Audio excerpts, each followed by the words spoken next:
நான் ரைட்டிங்குக்கு நான் ப்ரொடக்ஷனில் கை நீட்டி காசு வாங்குறேன்னா என்னை எப்படிங்க ஃபோர்ஸ் பண்ண முடியும்? நீ இந்த கதையில் வந்து எனக்கு 15 days வர மாதிரி எழுதி கொடு. எனக்கு என்ன எப்படி ஃபோர்ஸ் பண்ண? அனுராதா வந்து நான் சொல்லிட்டேன் உங்களுக்கு சைடு ரோல் தான். அனுராதா வந்து லீட் ஹீரோயினுக்காக ஆடிஷனுக்கு வந்தாங்க. அப்புறம் வந்து இதில் வந்து அவங்களுக்கு இது கிடைக்கல அப்படின்னு சொல்லி அவங்களுக்கு நிறைய வீடியோ ஆடிஷனாக எடுத்தாங்க, நிறைய பேர் எடுத்தாங்க. அவங்களுக்கு கிடைக்கலங்கும் போது இந்த ரோல் இருக்கு பண்ணலான்னு போது அந்த ரோல் அக்செப்ட் பண்ணி தான் வந்தாங்க. 2 months நடிச்சாங்க. அதுக்கப்புறம் அக்ரிமெண்ட் சைன் பண்ணாங்க. எல்லாமே தெரிஞ்சு பண்ணிட்டு எதுவுமே தெரியாத மாதிரி இந்த பொண்ணு வந்து ஒரு ஒரு டிராமா பண்றது வந்து ஏத்துக்கவே முடியல.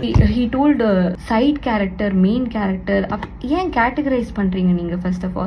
ஃபர்ஸ்ட் ஆஃப் ஆல் சைட் கேரக்டருக்காக நான் ஒரு சைட் கேரக்டருக்காக 3 times நான் ஆடிஷனுக்கு வர வேண்டிய அவசியம் இல்லை. நீங்க ஹீரோயின் சொல்லிட்டு தான் என்ன கால் பண்ணிருந்தீங்க. ஷூட் போகிற முன்னாடி வந்து நான் ஐ டோல்ட் கோபி தட் எனக்கு ஜியோ ஹாட்ஸ்டார்ல வேற ஒரு வெப் சீரிஸ்ல இருந்து I got a call, can I கோன்னு நான் வந்து கேட்டேங்க. அதுக்கு இந்த கோபி என்ன சொன்னாருன்னா, அது எப்படிமா போக முடியும், உங்களுக்காக இவ்வளவு தூரம் சொல்லி ஸ்ரீநிதின்னு சொல்லி ஒரு கேரக்டர் டெவலப் பண்ணியிருக்கோம், உங்களுக்கு எப்படி போக முடியும்? ஸோ எனக்கு ப்ரொஃபஷனல் எத்திக்ஸ் இருக்கிறதுனால ஐ state because they have developed a character for me. So அதனால ஐ ஸ்டேட். இதுல நான் என்ன பண்ண தப்புன்னு எனக்கு இப்பவும் புரியலங்க.